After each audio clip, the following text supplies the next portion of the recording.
सभी पत्रकार साथियों का नेहरू कॉलेज पर एक बार फिर दोबारा से स्वागत है और धन्यवाद करता हूं मैं आप सबका जो आप छात्रों की आवाज़ को बुलंद करने के लिए हमारे बीच में पहुंचे हैं। जैसा कि आप सब पता है कि पिछले दिनों मेरा कॉलेज से सस्पेंशन हुआ था और अब इन्होंने मेरा एक्सपल्सन कर दिया, कॉलेज से एक्सपेल कर दिया है। तो उसकी जो कहानी है, उसके पीछे की जो इन्होंने मेरे साथ में किया है वो मैं आपको बताना चाहता हूँ। ये जो कहानी शुरू होती है, पहले मोटा मोटा बताता हूँ, क्योंकि जो हमारे से पहले पिछली वाली प्रेस कॉन्फ्रेंस थी उसमें मैंने आप सबको बताया था, लेकिन थोड़ा सा बताता हूँ ताकि आपके जो नए दर्शक इस वीडियो को देखें उनको पूरा मामला समझ में आ जाए। ये मामला शुरू होता है सितंबर 2022 से। एक बच्चा क्लास न लगने की कंप्लेंट देता है कॉलेज परिसर के अंदर प्रिंसिपल को, समय के को। तो अगले दिन क्या होता है, उस बच्चे को प्रिंसिपल ऑफिस में बुलाया जाता है और जिसके खिलाफ कंप्लेंट होती है वही उस दिन ऑफिशिएटिंग प्रिंसिपल होता है, जो हमारे कॉलेज के प्रिंसिपल हैं। वो उस बच्चे के खिलाफ पुलिस कंप्लेंट करते हैं, उसे चौकी में बुलाया जाता है, वहाँ फैसला होता है। फैसला होने के बावजूद भी उस बच्चे को 21 सितंबर 2022 को वहाँ सस्पेंड कर दिया जाता है। ये मामला रुक गया यहीं 15 दिन के लिए। ऐसा आपने बहुत कम विषयों में, मतलब बहुत कम चीजों में देखा होगा कि केसों में देखा होगा कि भाई जिस बच्चे के खिलाफ कंप्लेंट हो और जिसके खिलाफ कंप्लेंट हो, जिस बच्चे ने कंप्लेंट करी और जिसके खिलाफ कंप्लेंट करी वही उस बच्चे को सस्पेंड कर रहा है। उसके बाद में वो लोग मेरे पीछे लगे, क्योंकि मैं एक स्टूडेंट लीडर हूँ, मेरा काम है छात्रों की आवाज को बुलंद करना। मैं छात्रों के साथ में पहुंच गया, लेकिन उससे उन्होंने मेरे से रंजिश बना ली। मेरे खिलाफ 17 अक्टूबर 2022 को कॉलेज के प्रिंसिपल को, इस समय की प्रिंसिपल ने कंप्लेंट भेजी जाती है, उस समय एचओडी होती है, कि भाई कृष्ण अत्री ने हमारे पूरे इंटायर डिपार्टमेंट के साथ में बदतमीजी करी है। उस पर भी पूरे डिपार्टमेंट का उस पर स्टेटमेंट किसी ने, सबने डिनाई कर दिया कि मैंने किसी के साथ बदतमीजी नहीं करी। उसके बाद जब ये मामला, जब ये एडमिशन प्रोसेस स्टार्ट होता है, अब 2023 में जब 1 जुलाई 2023 को मैडम प्रिंसिपल बन जाती हैं, तो उसके बाद जब एडमिशन प्रोसेस शुरू होता है तो मैंने एक रिश्वतखोरी का मुद्दा उठाया था कि कॉलेज में दाखिले के नाम पर पैसे लिए जा रहे हैं। मैंने आपको बताया था, सबको आप सबने चलाया था। और कम परसेंटेज वाले बच्चों को एडमिशन दिया जा रहा है, ज्यादा वालों को रोका जा रहा है। उसको लेकर के इन्होंने पहले मुझे 10 तारीख को लेटर दिया था, 10 तारीख को वार्निंग लेटर दिया था, जिसमें इंटेलिजेंट अनवांटेड एक्टिविटी था। मैंने उस समय पूछा था, फिर पूछ रहा हूँ कि अनवांटेड एक्टिविटी तो सारे असंवैधानिक काम होते हैं, फिर कौन कौन सा मानूं, मैंने कौन कौन सा कर रखा है। उसके बाद दूसरा इन्होंने मेरे को सीधा सस्पेंड कर दिया था। उसमें देखने वाली बात यह है कि उसमें ये बोला गया था कि आपने मीडिया को डायरेक्टली बुलाया है। आप सब पत्रकार साथी हैं, आप लोकतंत्र का चौथा सबसे मजबूत स्तंभ है। अगर देश प्रदेश में कहीं भी किसी की आवाज नहीं सुनी जाती तो मीडिया होती है जो उस आवाज को बुलंद करने का काम करती है। और मैं तो आपका इस स्टेज के माध्यम से, इस प्रेस कॉन्फ्रेंस के माध्यम से धन्यवाद भी करना चाहता हूं कि कृष्ण अत्री को कृष्ण अत्री बनाने में आप सबका बहुत बड़ा हाथ है। उसके लिए आप सबका धन्यवाद। इन्होंने बोला मैंने मीडिया को बुलाया है और एडमिशन हायरार्की को तोड़ा है। उसको इन्होंने रीजन दे करके मेरे को सस्पेंड कर दिया था। उसके बाद में जब काफी टाइम हो गया, 15-20 दिन बीत गए, जब इन्होंने कोई एक्शन नहीं लिया, तो मैंने 4 तारीख को डीसी फरीदाबाद को ज्ञापन सब उनके ऑफिस में कंप्लेंट देकर आया था, डीसी फरीदाबाद को। उसमें मैंने अपना जो मेरा जो असंवैधानिक तरीके से मेरा जो सस्पेंशन किया था, मैंने उसके खिलाफ शिकायत करी थी। ये जो कंप्लेंट थी 4 तारीख वाली, मैंने, क्योंकि राज्यपाल जो होते हैं वो प्रदेश की सभी यूनिवर्सिटियों के कुलपति होते हैं, मैंने राज्यपाल महोदय को, शिक्षा मंत्री को, जो उच्च शिक्षा विभाग के शिक्षा मंत्री है श्री मूलचंद शर्मा जी के नाम, और निदेशक उच्च शिक्षा विभाग पंचकुला, उपकुलपति एमडीयू, डीएचईओ जिला फरीदाबाद, यही सेम लेटर मैंने डीएचईओ को भी दिया था। उसमें डीसी को मेंशन करवाया था और बाकी सारे नीचे के सेम थे। उसके बाद में फिर मैंने यही 8 तारीख को अपनी खुद की पर्सनल मेल आईडी से राज्यपाल जी को, शिक्षा मंत्री जी को, डीएचई के डायरेक्टर को, वाइस चांसलर को, इन सबको मैंने पर्सनली भेजी है 8 सितंबर को। उसके बाद में क्या होता है, मेरे पास में एक बुलावा आता है कॉलेज से। 11 तारीख को एक कमेटी बनती है, 11 सितंबर को, जो मुझे अपना पक्ष रखने के लिए बुलाते हैं। 2 घंटे मीटिंग चलती है, उसकी वीडियो मेरे फोन में मौजूद है, 2 घंटे। लेकिन 2 घंटे के बाद कोई भी फैसला नहीं निकल के आता है। मेरे गलती ना होने के बावजूद भी मेरे पर यह प्रेशर बनाया जाता है कि आप माफी मांगो। मैं, जब मेरी गलती है नहीं तो मैं माफी मांग क्यों लूंगा? मैं माफी वीर नहीं हूं, मैं माफी वीर नहीं तो माफी मांगूंगा इसके लिए मुझे कुछ भी भुगतना पड़े। उसके बाद में जब मेरी सुनवाई नहीं हुई तो 29 सितंबर 2023 को कॉलेज के अंदर एसीएस श्री आनंद मोहन सरन जी आए हुए थे। मैंने उन्हें अपनी समस्या से अवगत कराया, फिजिकली उनसे मैं मिला, उन्हें मैंने दे दिया। उन्होंने ठीक है जी, हम इस पर कार्रवाई करेंगे।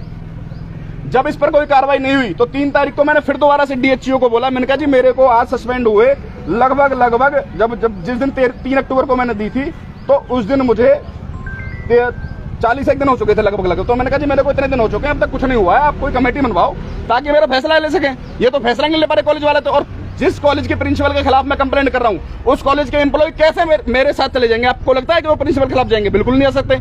इसलिए मैंने कहा था उच्च अधिकारियों की एक मीटिंग कमेटी बनाओ। उसके बाद में मुझे 3 तारीख को कॉलेज की तरफ से एक लेटर प्राप्त होता है, to present in front of inquiry committee on 4 October 2023 11 बजे, 11:30 बजे। उसमें मेरे ऊपर आरोप क्या है, अब आप आरोप सुनना और आपको भी ये लगेगा ये आरोप मतलब बनाते कैसे हैं। 29 तारीख को जो मेरी मीटिंग हुई थी, जो मैं एसीएस सर से मिला था, मुझे बाकायदा पुलिस लेके गई थी अंदर। सेक्टर 17 के एसएचओ उस समय धन प्रकाश जी थे, सेक्टर 16 के इंचार्ज उमेद सिंह जी थे, दोनों मुझे अपनी कस्टडी में लेके गए अंदर कॉलेज के बाहर से। मैं उनके साथ गया हूँ। अब मेरे पर आरोप सुनना, आप आरोप क्या है, यू हैव अगेन मिसबिहेव्ड, आपने दोबारा से मिसबिहेव किया है। इससे पहले वाले जो लेटर होंगे उसमें आपने कहीं मिसबिहेव का शब्द नहीं सुना होगा, लेकिन इसमें लिखा हुआ अगेन मिसबिहेव। उसमें दोबारा की made false allegation on corruption against college administration in front of additional chief secretary of higher education, ठीक है जी। Despite being suspended you entered the college premises and stopped his car, यानी कि मैंने ACS sir की car रोकी है। इस चीज को लेकर के आप कॉलेज के अंदर मुझे पक्ष रखने के लिए बुलाया था और आप इस पे, उन्होंने बोला था कि आप इस पे अपोलॉजी मांगो, माफी मांगोगे इस मिसकंडक्ट के लिए, यानी कि जो मैंने कर नहीं रखा उसके लिए मेरे पे फिर माफी मांगने का प्रेशर बनाया जा रहा है। मैं 4 तारीख को कॉलेज के अंदर जाता हूं, वही 8 लोगों की कमेटी मुझे बुलाई होती है, मैं उनसे पूछता हूं, मैंने कहा जी सबसे पहली बात तो आपने लिखा हुआ है इसमें यू हैव अगेन मिसबिहेव्ड। मैंने उनसे पूछा, मैंने कहा जी आप मुझे एक बात बताओ, मैंने इससे पहले मिसबिहेव किसके साथ में किया है? तो वो कहते हैं जो आपने एलिगेशन लगाए, जो आपने आरोप लगाए, मिसबिहेव नहीं आते हैं। मैंने कहा भाई साहब कौन से संविधान की धारा में लिखा हुआ है, कौन सी भाषा पढ़ के आए हो जो मुझे समझ में नहीं आ रही, जो मैं समझ नहीं पा रहा हूं। उसके बाद इन्होंने उसमें लिखा हुआ था कि जो आपने फॉल्स एलिगेशन लगाए। मैंने कहा फॉल्स कैसे कह सकते हो आप? मैंने कहा था कम परसेंटेज वाले को एडमिशन दिया आपने। ये वो बेटियों ने, दोनों बेटियों ने, जो बहन है हमारी दोनों ने, एक तरफ तो सरकार कहती है बेटी बचाओ बेटी पढ़ाओ, ये सीएम की मेल आईडी पे मेल कर रखा है, उसके स्क्रीनशॉट है, और उन बच्चों ने बोल रखा है जी हमसे कम परसेंटेज वालों को एडमिशन दे दिया लेकिन हमें नहीं दिया। क्यों?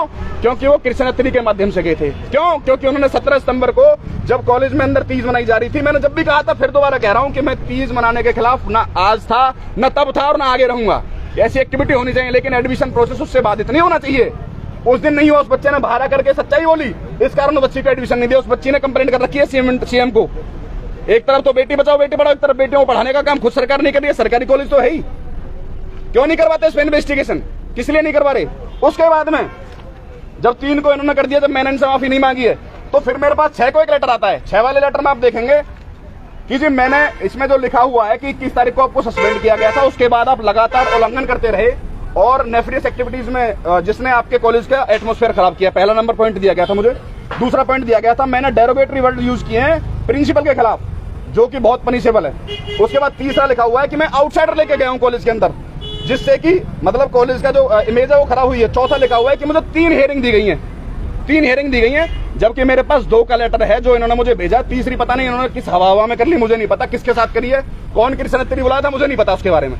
उसके बाद जब मुझे पता चला तो मैंने, जब मेरे पे एलिगेशन लगा, मैंने एसीएस सर को कंप्लेंट लिखी बाकायदा अपने। एसीएस सर को मैंने बोला, मैंने कहा सर आप कॉलेज में आए थे, मैंने कंप्लेंट ये है एसीएस सर को मैंने मेल करा 9 तारीख को कि मैंने सर आप कॉलेज में आए थे, आपको फ्रूटफुली हमारी मुलाकात हुई थी, बड़े आराम से मैं आपको अपना पक्ष रख के गया तो बाहर चला गया मैं तुरंत। इसमें ये मैंने गाड़ी कहां से रोक दी, इसमें मैंने गाड़ी कहां से रोक दी, कहां बदतमीजी कर दी, पुलिस खड़ी हुई है। फिर दूसरी बात, मैंने शिकायत मांगी इनसे, मैंने शिकायत दे दो, उनके पास शिकायत नहीं है। कमेटी कहती है पता नहीं करी होगी शिकायत कहीं, हमें क्या पता करिए नहीं करी है। कमाल की बात, जो कमेटी आपकी सुनवाई करने के लिए उसके पास कंप्लेंट नहीं थी कोई, और एसीएस की कंप्लेंट में प्रिंसिपल कार्रवाई कर रहे हैं। इससे ज्यादा घोर कलयुग देखा नहीं होगा कहीं। वहां पुलिस खड़ी हुई है, सेक्टर 17 के एसएचओ खड़ा हुआ है, एसीएस सर वहां एसएचओ को कुछ नहीं बोल रहे इसके खिलाफ करो, लेकिन प्रिंसिपल को बोल रहे हैं जी हाँ इसके खिलाफ आप कार्रवाई करो। कंप्लेंट मांग रहा हूं, कंप्लेंट नहीं दे रहे। उसके बाद में फिर मुझे एक लेटर प्राप्त होता, क्योंकि मैं 9 तारीख को जब भेजता हूं, जब मैंने 9 तारीख को भेजा हुआ था, 9 तारीख को कंप्लेंट एक और मैंने वही सेम एक कंप्लेंट और मैंने सेम करी थी 9 तारीख को ही, जिसमें कि मैंने मुख्यमंत्री उत्तर शिक्षा विभाग और शिक्षा मंत्री एसीएस निदेशक उलपति जिला उपायुक्त महोदय और डीएचओ फरीदाबाद, इन सबको भेजा था मैंने। उसके बाद इन्होंने ये जागे 11 तारीख को मुझे चंडीगढ़ बुलाया जाता है, पंचकुला में जो शिक्षा सदन है हमारा सेक्टर 5 में डीएचई का जो ऑफिस है, वहां मुझे बुलाया जाता है। वहां पर जो एडिशनल डायरेक्टर होती है उनके सामने और एक डिप्टी डायरेक्टर थे श्री हेमंत वर्मा जी, उनके सामने मुझे उपस्थित होना था। वहां जब मैं गया, अब इससे आगे की बात सुना, वहां जब मैं गया, सबसे पहली बात तो ये, अदालत में कभी किसी की सुनवाई होती है, किसी पक्ष की सुनवाई होती है तो दोनों पक्ष साथ तो जाते होंगे। मेरे पहुंचने से पहले मैडम प्रिंसिपल उस रूम में मौजूद थी, मेरे पहुंचने से पहले। इसका मतलब कहानी वन साइडेड हो चुकी थी पहले से पहले ही। फिर मेरे से कहा जाता है कि जी बताओ, मैंने कहा मैडम जो ये मेरे पे आरोप लगा रखे हैं ये क्या है, ये क्यों बार बार हर लेटर में अलग अलग आरोप लगाया जाता है मेरे पास। 10 तारीख को जो लेटर देते हैं जी मैंने कहा उसमें कहते हैं इनवांटेड एक्टिविटीज में इंडल्ज हूं। 21 तारीख को देते हैं, मैंने मीडिया को बुलाया, एडमिशन हायरार्की तोड़ी है। उसके बाद 3 तारीख को मुझे लेटर देते हैं, उसमें कहते हैं आपने एसीएस के साथ बदतमीजी करें, उनकी गाड़ी रोकी, प्रिंसिपल पे फॉल्स एलिगेशन लगाएं। उसके बाद नेक्स्ट कह रहे हैं कि जी आप आउटसाइडर लेकर आए हैं। मतलब किसी भी लेटर में सेम लैंग्वेज नहीं है, किसी भी लेटर में सेम लैंग्वेज नहीं है। उसके बाद में वहां पर जब मैंने और अपनी बात बताई, पूरी बात उनसे कही, मैंने कहा जी साहब आप, मैंने कहा जी आप पूरा मामला जानो, ये मेरे से द्वेष भावना से के साथ में ऐसा किया जा रहा है, क्योंकि मैंने एक बच्चे ने शिकायत करी थी क्लास न लगने की, मैंने उसका साथ दिया था, उसका साथ देने के कारण मेरे साथ में इस तरीके का व्यवहार किया जा रहा है, क्योंकि उस समय इनके खिलाफ कंप्लेंट थी। अब ये सीट पर बैठ चुके हैं इसलिए मेरे खिलाफ कर रहे हैं। तो कह रहे जी ये मामला ऐसे खत्म नहीं होता। मैंने कहा जी कैसे खत्म हो, आप कोर्ट जाओ। मतलब कि आप ये सोचो कि मैं तो एक स्टूडेंट लीडर हूं, हो सकता है मेरी परिस्थिति क्या हो, मतलब फाइनेंशियली मैं स्ट्रांग हो सकता हूं, वीक हो सकता हूं, कुछ भी हो सकता है, लेकिन एक आम स्टूडेंट, अगर एक आम स्टूडेंट को न्याय चाहिए तो उसको कोर्ट का दरवाजा खटकाना पड़ेगा। ये ऊपर से नीचे तक जो अधिकारी बैठा रखे हैं, ये सिर्फ सरकारी पैसे को, मतलब जो हमारा टैक्स पेयर है, जो हमारे प्रदेश की जनता के खून पसीने की कमाई, सिर्फ उसके लिए है ये लोग। इनका काम उस पर न्याय करना नहीं है। फिर उसके बाद में जब इन्होंने कह दिया स्पष्ट रूप में कि जी हम कुछ नहीं कर सकते, फिर मैंने 16 को फिर लिखा, फिर मैंने इन्हें 16 अक्टूबर को लिखा। मैंने कहा जी आप मुझे एक बात तो बताओ, अधिकारियों का काम ये था कि जी मेरा पूरा पक्ष सुनना था, मेरा पूरा पक्ष सुनना था। जो आरोप मैंने लगाए हैं इनके ऊपर, जो आरोप मैंने लगाए हैं, उन आरोप की क्या पुष्टि करते, जो आरोप इन्होंने मेरे ऊपर लगाए इनकी पुष्टि करते। जब आप कोई फैसला सुनाते, आपने बात को आधी अधूरी सुने बनाई, उस पर फैसला सुना दिया। मेरे निकलने के बाद भी मैं निकल के आ गया हूं, मैडम प्रिंसिपल फिर भी वहीं इस रूम में बैठी हुई हैं। तो ये फिर उसके बाद में एक लेटर निकाला जाता है 16-10 तारीख को कि जी मेरा प्रवेश वर्जित है कॉलेज के अंदर, ये रहा लेटर। उसके बाद में कहते हैं उसी दिन एक और लेटर निकाला जाता है कि जी कृष्ण कुमार के साथ कोई भी बच्चा अगर खड़ा होगा तो उसके खिलाफ कार्रवाई करी जाएगी। अरे भैया मुझे आप एक बात बताओ, अच्छा एक और बात बता देता हूँ इसमें। मैंने जब इन्होंने कहा जब बिल्कुल ही कुछ नहीं हुआ, तो आज मुझे 59 दिन हो चुके हैं सस्पेंड हुए, लगभग 59 दिन हो चुके हैं, 60 दिन, ठीक है जी, 60 दिन होने वाले, 2 महीने हो जाएंगे मुझे। जब इन्होंने सारे लेवल पे मैं जब इनके साथ कर चुका, मैंने पिछली प्रेस कॉन्फ्रेंस में कहा था, उस समय आप सब लोगों को लगा होगा या दर्शकों को लगा होगा भाई NSUI का है, कांग्रेस की स्टूडेंट देंगे तो बीजेपी जेजेपी के खिलाफ बोलेगा ही। अब मुझे आप एक बात बता दो, प्रत्यक्ष को प्रमाण की आवश्यकता है क्या?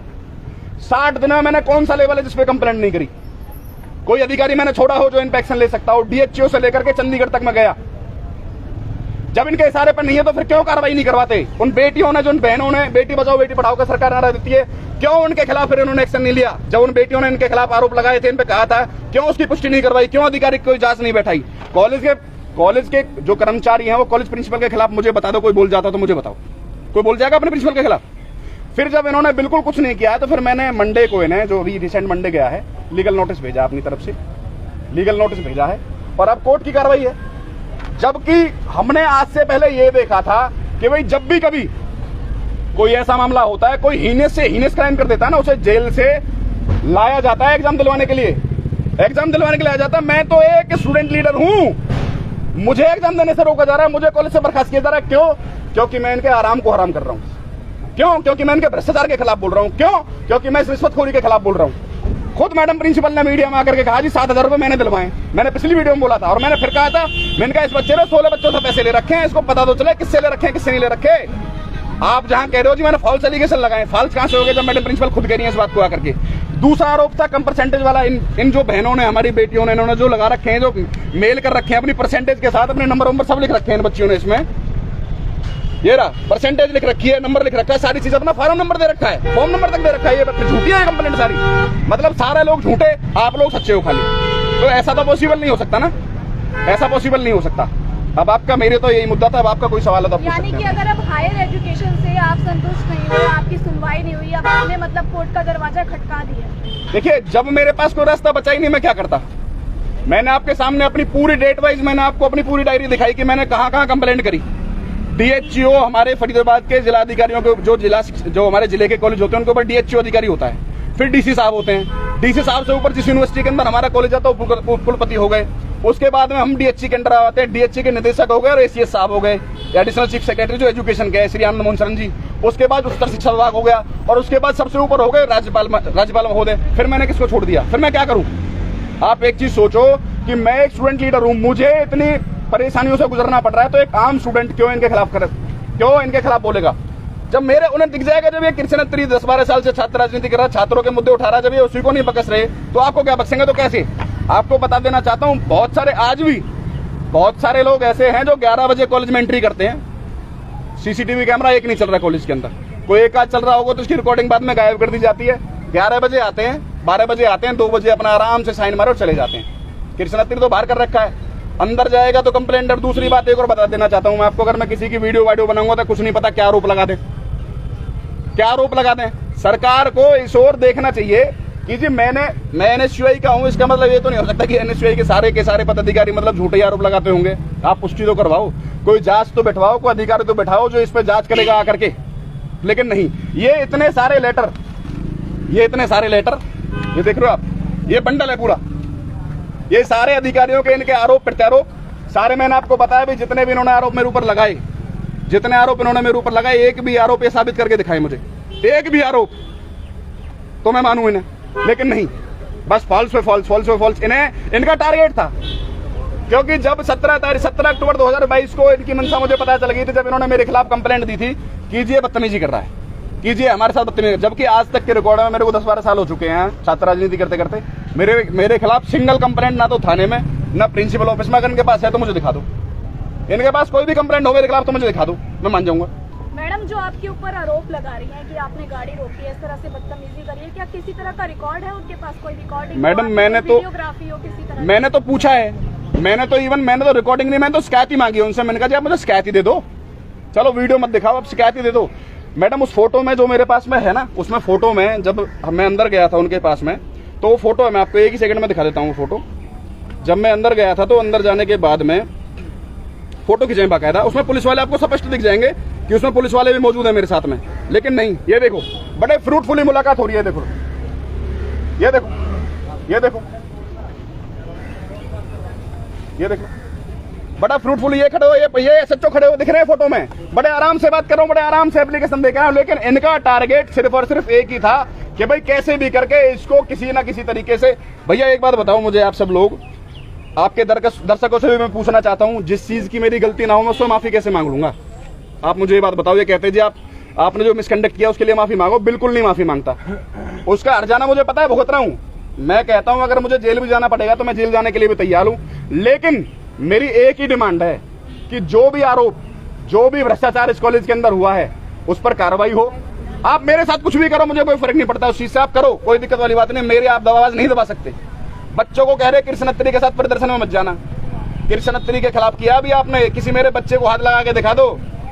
पहले भी इस कॉलेज के गेट बंद हो रखे हैं, 86 दिन रात यहाँ भी धरना प्रदर्शन दे रखा है मैंने, खुद दीपेंद्र हुड्डा जी भी उसमें आए थे, उसे धरने प्रदर्शन खत्म करवाने के 56 दिन का भी मैंने कर रखा है। तो ये गलती भूलकर भी मत कर देना कि मेरे किसी स्टूडेंट साथी पर कोई कार्रवाई मत कर देना। मैं तो सिर्फ ये दिखाने के लिए आपको लड़ रहा हूँ कि भैया जो ये चल रहा है, जो ये फिलहाल चल रहा है, ये अगर एक आम स्टूडेंट के साथ होता है उस बेचारे को किन किन परिस्थितियों से गुजरना पड़ता। जो मेरे से पहले लड़का सस्पेंड किया था वो बच्चा चुप बैठ गया अपने घर में, उसके फादर को बुलाया गया, उसके फादर को प्रिंसिपल ऑफिस में बुला करके उसे बड़ा टॉर्चर किया गया, वो बेचारा चुप हो गया। लेकिन कृष्ण अत्तरी के बाद दबने वाली नहीं है, ये हमेशा की तरह जैसे बुलंद रहती थी वो बुलंदी रहेगी।